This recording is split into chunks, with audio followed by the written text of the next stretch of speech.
Hi, welcome to Rekindle XM, where we talk about workplace stress, burnout, and effective ways to recover from ashes of burnout and rekindle with fire. I'm your host, Masha, and along with me are Michelle and Brian.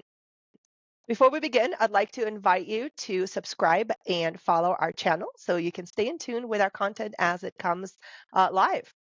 And today we are kicking off series on your mindset and stress. We expect to publish these monthly to make room for other exciting content and interviews.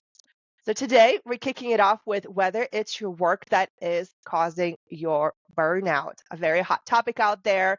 And Brian, Michelle, what are your thoughts? Is workplace stress the cause to burnout?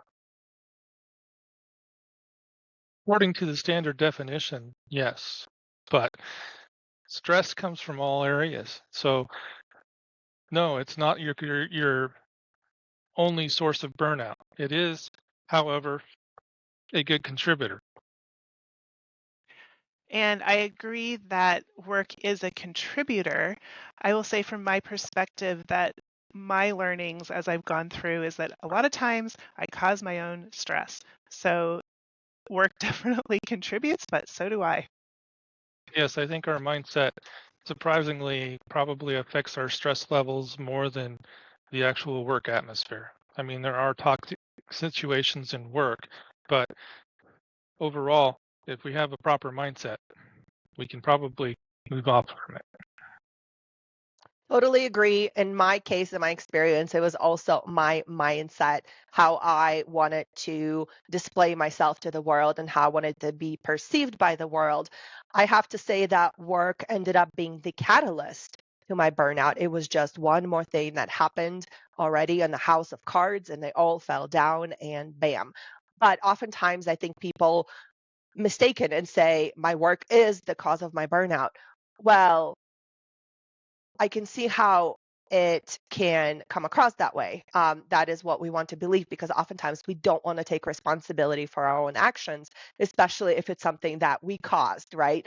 So I have to ask the question of and kind of introduce a new concept here of cultural conditioning because I believe that cultural conditioning, which we'll define here in a second, is the main driver. Cultural conditioning is the main driver behind our mindsets. So before going and formally defining what cultural conditioning is, I wanted to see, Brian, Michelle, what is cultural conditioning for you? How do you interpret that word, that concept? I interpret it as the culture that you were brought up in. So what's around you, your family, your community, and then I think particularly for younger generations, who they're exposed to on, I was going to say TV, and now I just I showed my age there. It's probably more who they see on YouTube, who do they see on Instagram. It's all of those different inputs into our life that I see as cultural conditioning. Yeah, I don't really have much to add to that. I think what she said is right. Mm-hmm. So if you look up cultural conditioning, the exceptional futures define it as a process through which we absorb and interpret the influences, norms, and messaging from our environment and translate them into what we believe to be acceptable behaviors. So, very close to what we feel. So basically, we adopt the behaviors that everybody else think are acceptable of us, and they teach us those behaviors. It's basically, I like to think of it as like domestication. It's like you get a pet, you teach it how to behave. No, no, no. And from there, we evolve certain characteristics and personalities. I know it's not a popular word, but when I think about that, I'm like, oh my goodness, we do absorb what social norms want us I'll to make sure to be. get the dog collar and the leash for you. Woof. I'm not the one to obey. Not anymore, at least. Well, you're the one saying you're domesticated, so I'm just going to I help you didn't say out. I'm domesticated. I am saying cultural conditioning is another word to reference it as domestication. And that's what it feels like to me is like, okay, well, if we're domesticated with our culture, how to behave and what's acceptable and what definition of success is based not on our values and our purpose, but by what your neighbor says. You have to have a Maserati. If you don't have one, you're not successful, right? It's somebody else's definition of success, not my definition of success. So that's the only reason I called it out, because I thought it was funny. Okay, so before we go on, how domesticated are we? How domesticated do you think you are, Masha? Oh my goodness. I should ask that to my kid.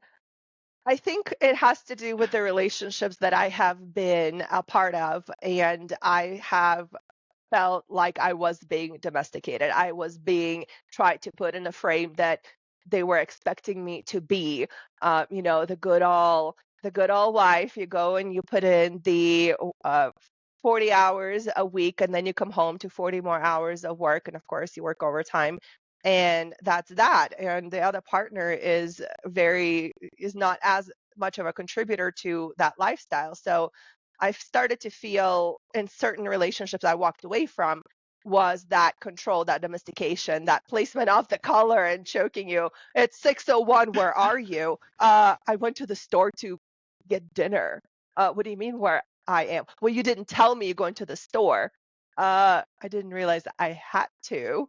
So just some examples Okay. of efforts of being domesticated, which I didn't respond well to at all. Masha, yes, there's absolutely a little bit of that domestication there. I'm just gonna tell on Brian for a minute. Say that, but I just call here it calm and courtesy.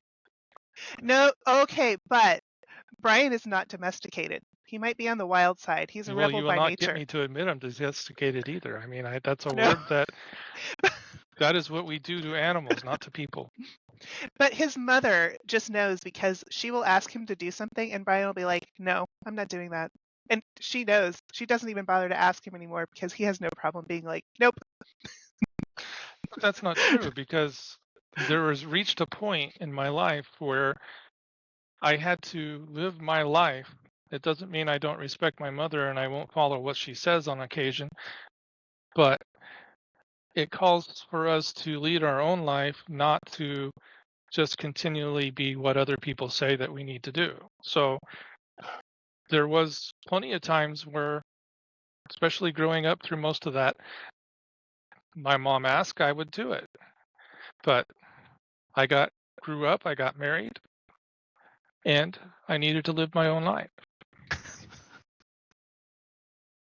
So, we can naysay cultural that a little bit, and I know we're not necessarily trying to do that. We're just trying to bring to light that there is some of that there, but it's also a necessity too, because that is where we learn our moral standing and the aspects of our life that we need to have a better society and a better understanding of how we move forward. So if we just say no more cultural whatever conditioning, then we lose out and we start to have more of what we see today as where everybody has their own opinion, nobody can change anybody's mind, it's everybody's right, there is no wrong, it's just my viewpoint, you can't change that.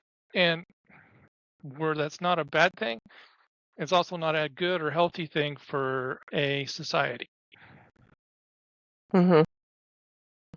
One example comes to mind with cultural conditioning is from my culture where I come from, and of course it's becoming less and less popular here in the United States, is you got to listen to the elders. Older people know better, and if they ask you to do something, you got to be obedient, you got to do it, and if they tell you something, it is the truth. So as we see in Adam Sandler movie, Mama says, right? So we reference that, and oftentimes it is not, it's not true, but with cultural conditioning, we are not permitted to challenge the status quo. We're not permitted to challenge something that doesn't seem right and it's actually factually wrong. But because that person said it, it has to be the law. And this is where the rebellion comes in, right? But other people actually fall into that. And I think the big problem with that is we're not teaching our children to challenge and ask for truth and double check their facts and really go and evaluate, is this really the norm I want to accept as my truth?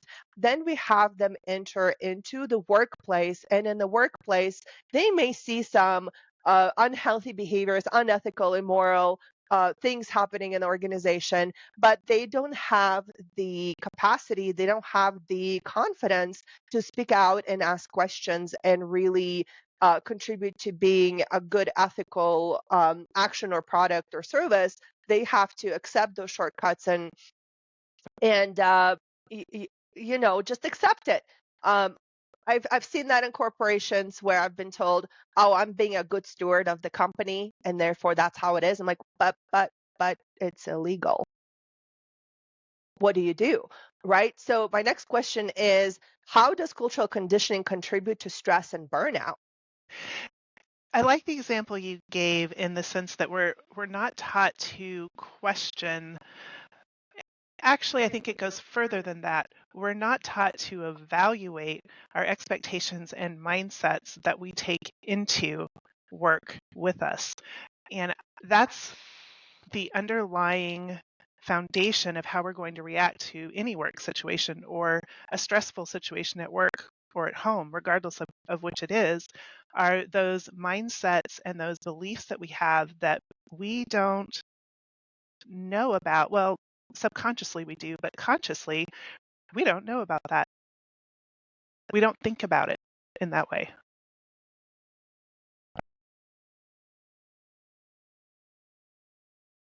Yeah, I got nothing. Brian, I got see distracted. the wheels turning. Squirrel.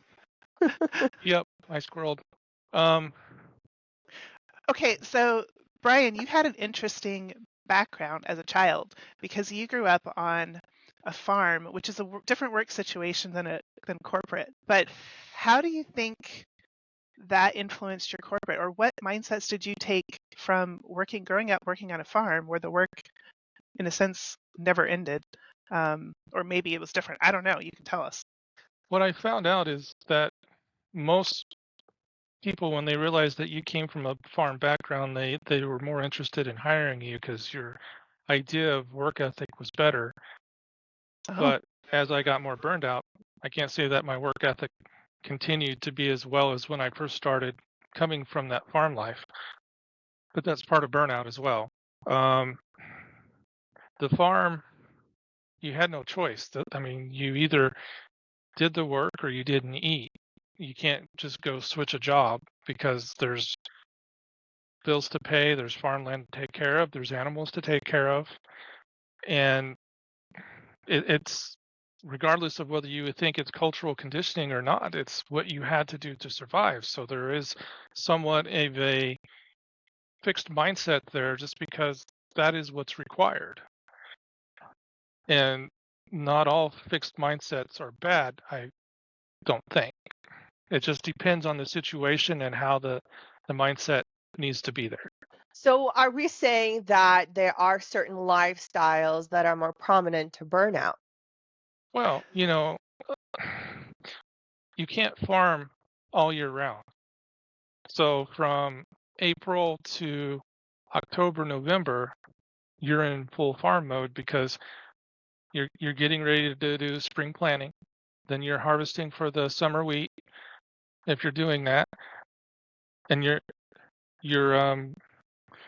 working the fields after that. Then you're getting ready for the fall harvest, which is so that only feels like 6 months, but during that other 6 months, 6 months, you still have to maintain all of your equipment, fix anything that broke that you didn't have time to fix during the summer, um, whatever else needed to get ready to do the next year. There are some farmers that can take a month or two off because they hire out that stuff.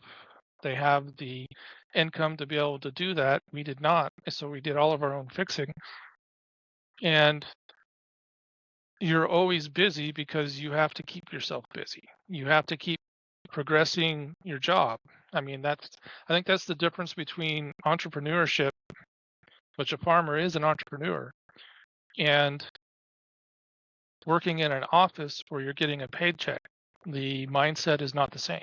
So we have a contributor that work could be a contributor to stress, but it's just one of the contributors. But then there is an aspect of financial health that could also contribute to burnout and stress. So for farmers, what I'm hearing is that there is seasonal income. Well, and what happens if you lose crops? Yeah, well, I mean, there are some protections in place, but you don't ever want to lose a crop. And, I'm speaking into this from being out of it for 28 years. And I never wanted to be a farmer, so I never paid that much attention to it. So I'm kind of giving my own perspective, and how much of this is true nowadays, I can't really say. I just, from growing up and my perspective and learning on that, that is what's there. But as far as um, cultural conditioning causing burnout in work, we're told from a young age that we need to work, we need to be successful, we need to show. I think we are raised with an expectation of performance. Yes, we don't want to fail, because then that looks bad on us. And some people take that worse than others. Yeah, Some that's an people interest. fail, and that's just the next step. It's like, okay, I failed. That's something for me to take that as my building block and go on to the next one, where other people will fail and say, man, my whole life is ruined. What am I going to do now? Mhm. That's an excellent call out. The hard work, and we're brought up with values of hard work, and I think it's being a valuable contributor to society is important. Being a productive member of society is important. We got to be contributors, not useless eaters, as there is a term out there. I'm like, wow, hello. Not something I came up with, but I did take interest in looking into it. What I've observed is that the lifestyle that does create a lot of stress that leads to burnout are lifestyles that are go, go, go. They are surrounded by busyness. It is the people who don't take the time or don't know how to rest in order to rebalance their lives. And I have an example for you. Like, for example, our children. We keep our kids busy. They go to school. After school, they have sports or another activity. On the weekends, they have tournaments. And by the time it's Monday, the kid had not even an hour, maybe an hour, to just relax and unplug and just exist. And I know of one mom who picks up her kid after school, after her work at about between 5:30 and 6. At 6:30, that gives them little room to eat. At 6:30, her child has swimming. And after swimming, that's 45 minutes, they go to dance. And I'm just going, whoa. In one day, you have school, you have extracurricular activity one, extracurricular activity two. By the time you go home, it is what? Bedtime, dinner time, late dinner. But what are we teaching our children is what I've observed, not I'm guilty of that as well, is you got to stay busy. And does that contribute to adult burnout? Well, Well, before we do that, I'd like to hear from the listeners on what they think cultural conditioning in the workout is like. So leave a comment on whether you agree with what one of us said. yeah, and that actually leads me to another question, Masha. Okay, there is cultural conditioning around busyness. It's almost like, Brian talks about the farm experience where you had to accomplish tasks to live. There really was no choice. But somehow in society, we're almost taking the stance that busyness is required for survival. But my question is, what is the actual mindset underneath that? And I know myself personally, when you are so busy, you're just running, running, running. You don't even take the time to think about what is it I'm actually believing underneath that is fueling this busyness. So I'm really interested in that. And I would be interested to hear what our listeners have to say about that. What is the mindset? What is the belief that leads you into that busyness? Excellent question. So the Gallup, not the Gallup, my apologies, the Guardian article had a very interesting release earlier last year, and they call out something called American Promise. And they define it as the fundamental arrangement of society, referencing back Plato, who referenced that it's modern brainwashing and conditioning for the humankind into self-entrapped iron cages as a noble lie. Basically saying that pursuit of happiness really equals to pursuit of money, pursuit of materialism, and defining what your moral character should be and what your life and purpose is. So there is a claim out there that it is implanted in our brains and blossoms and grows as a seed. As we enter the life and the work, we adopt somebody else's beliefs, and those are our own false beliefs because we did not consciously say yes to them. We just adopted them because it is the social norm. It is the way to get the society to conform and to do what is needed by somebody else's playbook. What do you guys think about that? Well, I think it goes back to our episode 1 where we were talking about the American dream, American nightmare, where yes, we all are after the money because we want what we think is that perfect lifestyle, and that adds to our stress. And going back to what you were talking about as far as keeping your kids so busy that you have to deal with it too, that's just additional stress as well. And Michelle and I can't speak into that much because we don't have children, so we haven't had to decide on how much activity our kids are going to be involved in. And but just from an outside perspective, I never growing up I was never I let me rephrase that. I got to do baseball one summer when I was like 10 or 11. And after that, I wasn't allowed to do any extracurricular sports during the summer because I was needed on the farm. I was allowed to play football and high school sports, but there was no additional sports. And from where I'm from, there's no ability to do extracurricular sports because it's all through the school system. There's no like club to join. So, and my point is we need to live our lives and take time for our spouses, and our children get to see and learn from that. And if we have time, we need to let them have some social activities.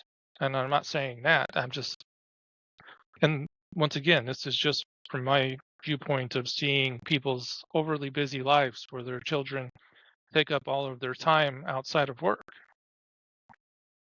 because we didn't have that when we grew up, and we want our kids to have that. And I don't think that's how society should function. There's been a revolution in the way we view education as well, because, and Brian, your experience as a child used to be more typical because if you go back in history 100 years ago, most people were living out on some kind of a farm or property. You still had big cities, so maybe we need to go a little bit further back. But school was important, performance in school was important, but it was also important because you needed to be able to do arithmetic to run the business numbers and to pay for things that you needed for the farm, etc. Now, when we are raised and we go through school, and I actually had a little bit different experience, but we're taught about, oh, you want to get the good grades, you want to get the A. So we're taught about these performance-based rewards of getting the A, and then get the A's in high school because then you can go to a good college, and then you get A's in college because then you can get a good job. So we're taught these performance-based rewards all throughout school, which turns us into good workers because we take that into work with us and think, oh, I have to get the A in work too. So I have to go above and beyond. I have to work hard. It's all based on my performance. Okay, I had a little bit different scenario when I grew up because I went to a school that had a PACE system, which was self-paced work. So I learned a different mindset, but it was also not helpful because here's the mindset that I learned. Get your work done and then you can play, because what happened was it was self-paced. When you got your work done for the day, you turned it in and you actually had recess the rest of the day. So I learned really quickly to get my work done in the first 4 or 5 hours because I wanted to go play every afternoon. So I took that work or that mindset into work of I can't play, I can't rest, I can't have fun until my work is done. Now, that's not 100%, but that was definitely a mindset that I took in. But as you get into college, you get into As your work. husband, I agree. You continued that mindset. Yeah, I did, and he called it out. And if you want to know what your mindsets are, just ask your spouse or ask your daughter. They'll tell you. So he has called that out. I took that with me as an adult. There was a second mindset that I took with me also, though, which was, oh, I'm fairly good at doing the schoolwork and getting it done quickly. I can get my work done quickly, which led me into other types of problems in college when all of a sudden there was more competition and smarter people and I was pre-med because all of a sudden I couldn't get my work done quickly. And I found that that created another set of issues. And then, of course, going into work, if you take that same mindset of, oh, well, I can get my work done quickly and then I can play, and then you quickly find out, nope, the work is never done. So this was just a cycle of frustration because of those mindsets that I had. Hey, Masha, I think we've really squirreled off topic. We need to get us back on. Well, I really enjoy the conversation on mindset. I think it's an important call out, and this is where I wanted to take this is the mindset, because I can totally see and relate that we accept the mindsets which follow us through all of our lives, and then we either evolve from them or we don't. My mindset happened to be in America, different mindset when I was abroad. Mindset here as an American citizen is get a good job, not even what you like. My mother was pushing me into international business. Get a good job, work there until you're 65, retire and live and enjoy life.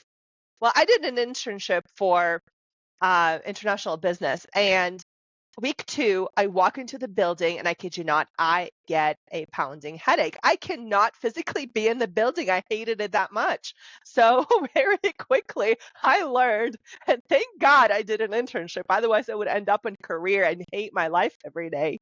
But that was a big wake-up call. And that's what caused me to think, oh, I got to love what I do. And that's when my mindset initially shifted. Well, what do I want to do? Well, my next thing was I wanted to become a doctor. I was really passionate about medicine and I wanted to become a surgeon. I was on that track and I met my husband in college, and my mindset changed because the question he proposed was, do you really want to go to school until you mid-30s and then become a surgeon when you're almost in your 40s and then enjoy the career, being in debt, and, enjoy your life somewhere there later? And I was like, well, my mom was all career. I didn't see my mom much of my childhood because she was the breadwinner. She had to support the family. And I said, no, I actually want to be there every single day for my child and be present in her life and be an active parent. So my mindset changed again, and I went for business administration management degree and started my own business. But my mindset running my own business was we got to work hard, we got to reach the financial goals we want, and then we'll execute our exit strategy, which is selling the business usually for business owners, and then we can play. So that mindset didn't serve me much in a corporate world where it was, I've got to work hard. I got to put in extra hours, even though you don't get a raise, you don't get a promotion, you don't get recognition, you still show up and you work hard. I had a mentality of I got to be the hard worker, overachiever. And to me, it was, I don't know, what, a status thing. I got to be seen as a hard worker. And this is something that the Guardian calls out, that those with advanced degrees are delusional when it comes to work and career. They are often overworked and they often work into retirement because it becomes part of their identity and self-actualization. So where in a society did we decide, or some of us decide, that my work is who I am? Well, I don't have an answer based on, particular facts or research, but it is interesting because if you think back to where we were more community oriented and where you worked and had relationships that at work that were the same as your community, so you had this whole life where work and your community and your personal life meshed together, and now we've taken it out where our work life is very separate, and we don't consider all of our life. We consider our work life, and that has become our, like you said, our identity, and in some ways our community. So that is where we demonstrate our abilities. That is where we find our purpose. I don't think it's entirely bad. I think it's just, as with most things, when you take an idea to an extreme, it becomes bad, especially if you don't realize that that is the mindset that you have. If you realize it, I think it's possible to be a little better balanced and to consider that, well, maybe my work isn't everything. Yeah, it's interesting. There was a video that I watched the other day that was talking about toxic masculinity has been around since the 1800s. And it was talking about how before the Industrial Revolution and before cities got big enough that it was better to go to the city to make a living than to, be in a rural area surviving, that men were more family oriented. They spent more time with their children.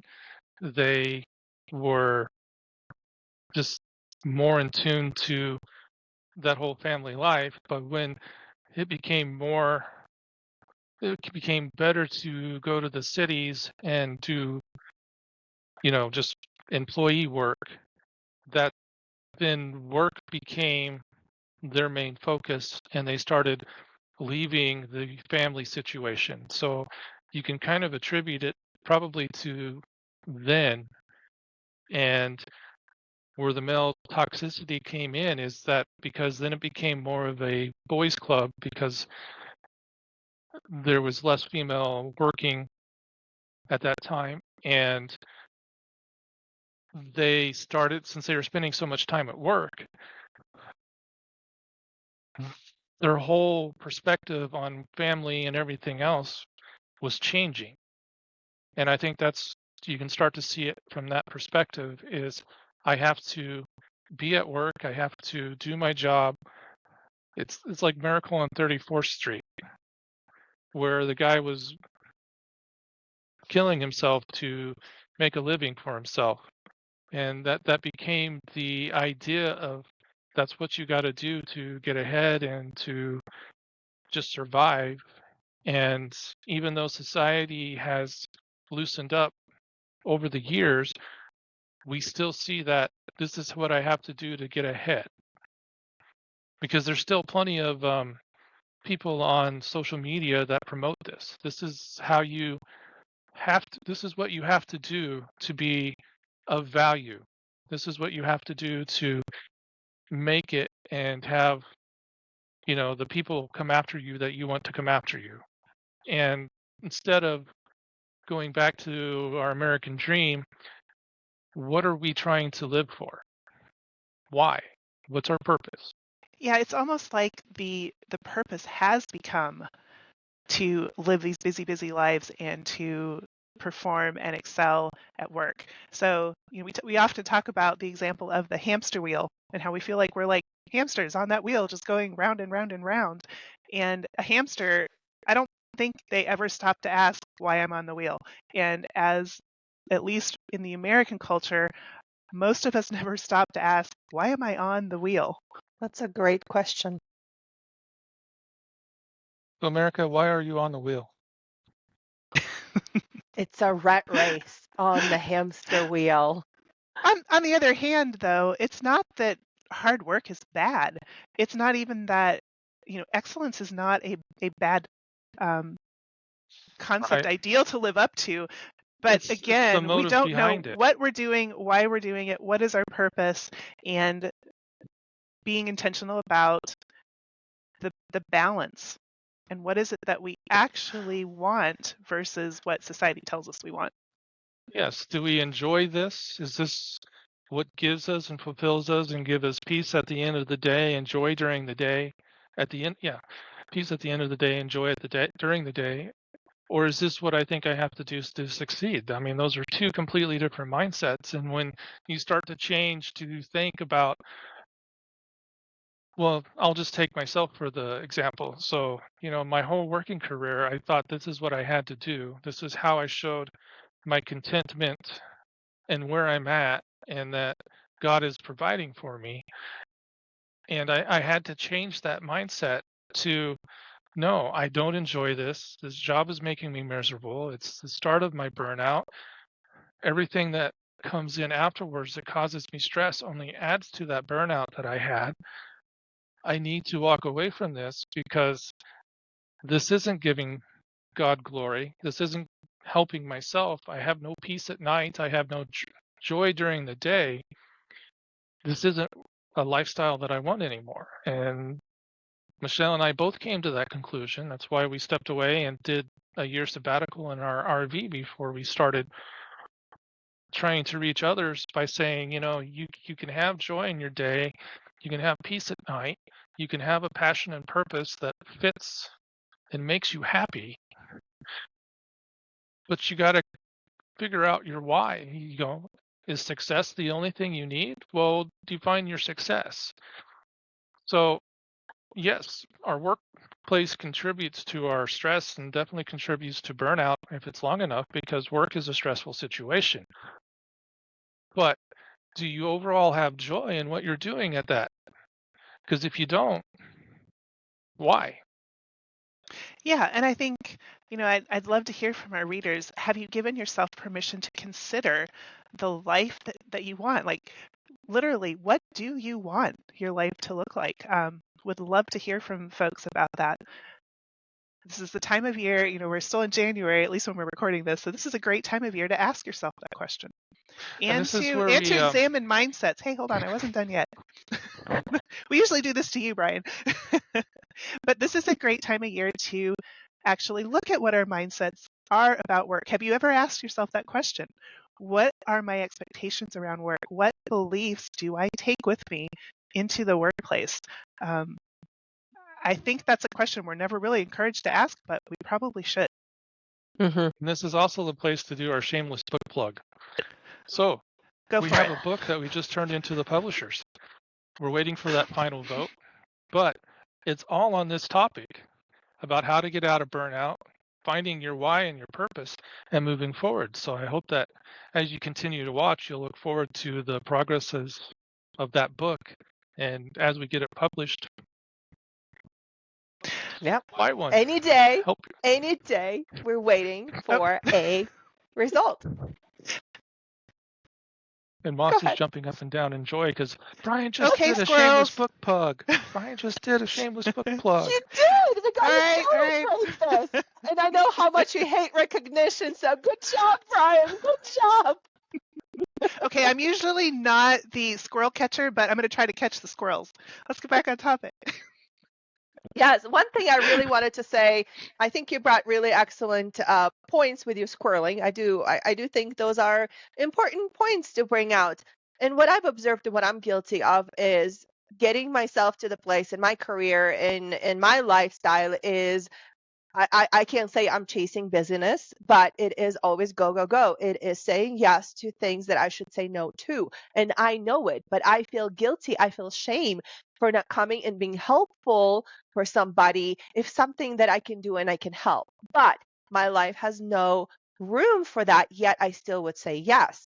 So what I found is that when I reset, when I observed what was happening and chaos was coming from all directions because I allowed it in. I started saying yes to things I shouldn't have. But then when I took a step back and I said, okay, what is my space of genius? When I work, when I focus, when I love what I do, where I can just exist in that space and be super productive and focus on my excellence, I realized I am lacking that majority of my days. And making space for that genius work, and that's usually work that is filled with your purpose, with your passion, what you really love doing, and you're really good at it. Bringing more of that into my day really helped me balance out the harmony of my day and help me establish the boundaries around things that don't belong. Oftentimes I would get a call and say, "Can you?" I could, but I can't, right? I gave myself permission to start saying no to things that did not fit into the day I wanted to create and stay true to. So when we think about our mindsets and how those contribute to our lifestyles, the lifestyles that we choose, we say yes to, and what kind of stress we get from that. If it doesn't serve us, we're going to experience a lot more stress. I have. And eventually that will lead to burnout if you don't pivot and change paths. That's what I've learned. I had to learn things the hard way, unfortunately, but I'm really grateful that I did because now I can share my story of don't do this. And Masha, it's been interesting because Brian and I have been watching. So Brian and I, we had already gone through our burnout. We decided to stop, take a sabbatical, and travel for a year. And then we've been walking this road with you as you've gone through burnout recovery, and we've been able to watch this. And I can see the changes in your mindset. I can see them in ours too, because Brian and I have changed a lot. But it's interesting when you watch from outside. And I love the fact that you're giving yourself permission to think before you say yes now. It doesn't mean you say no to everything. You're still doing your job. You're still being a mom. You're still fulfilling these responsibilities. But we do see just more joy and more energy. And it's been fun to watch that process happen as kind of external observers. So we would love to see this except for the midnight teams messages, or the midnight emails, or the midnight LinkedIn messaging. So or are you getting the midnight? Are you recognizing the midnight? Yes, but my attestation to that is you cannot quit workaholism overnight. It is a process. And when you do step into your unhelpful coping methods, which is sometimes setting an alarm for me and end up scrolling and doing things, oh, I forgot to do this, this, and that, not being able to unplug is not healthy method to cope with things, because it does rob me of my sleep and rest that I want to get. So thank you for holding me accountable.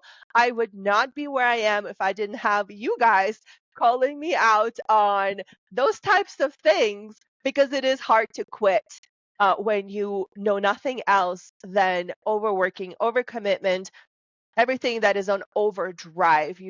I'm in a process, right? I'm still in a process of staying true to my daily habits. And trust me, when I don't, I pay for it. And you bring out a really good point. Sorry, Brian, I'll let you go in a second. But Masha, you bring out a really good point. Brian, we're reading a book called Mindset by Dr. Carol Dweck. It's considered, one of the first books on mindset, but it talks about how it is a process. You're not going to change it overnight. And unfortunately, whatever mindsets you learned from cultural conditioning, however you were brought up, those mindsets you will continue to struggle with throughout your life. Recognition helps, but unfortunately, there's no switch to just change your mindset. Okay, Brian. Yes. I was just going to say, good recovery from that busing.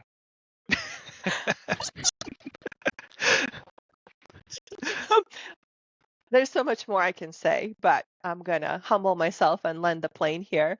I do have an ask for our listeners. If you can please like the button and click notification bell to help us grow. Our passion in life is to serve our community and reach over 1 million hearts. And we can't do that without you. So thank you for participating in our conversations. Look forward to your comments below. And any last thoughts, any key takeaways for our listeners today? I have a few, but I want to give you guys a chance to. I'm going to just share my favorite verse of scripture. It's in Ephesians that says, "Be renewed in the spirit of your mind." And I love that because it gives hope that our mindsets are, even though we carry them with us, we struggle against them, but the reality is we can change our mindset and we can renew our minds. So I love that bit of hope and encouragement.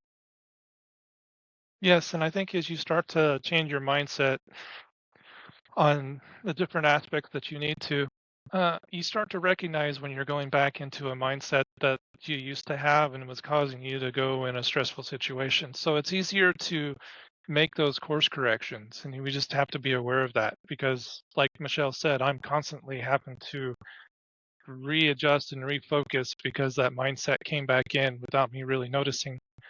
And I'm like, nope, I have to stop, and I gotta get back in a direction that's going to be healthy and productive. Mm-hmm. And Masha, I know Brian called you out. We call each other out all the time too. And actually it helps. So get an accountability buddy. Absolutely. I owe my whole success to you two as well as my other accountability partners. Without that, we are just blinded and we fall back into the behaviors that we know well and we feel comfortable. Even if they're painful and uncomfortable, we still feel more comfortable to dwell in those areas for whatever reason. But we will have a mental health professional on as well as a medical professional on, and we'll talk more about those topics. Can't wait. But one thing that I wanted to make sure is a takeaway and maybe even a homework. What is the one thing that you can do from now on to make sure that you are steering yourself in the right direction? Well, one, you need to know the direction you're going so you can correct course. But is it your mindset? Is it learning how to set boundaries? Or is it just simply shedding some overcommitments that no longer serve you? And that will take some homework. Thank you Land the all. plane. Until next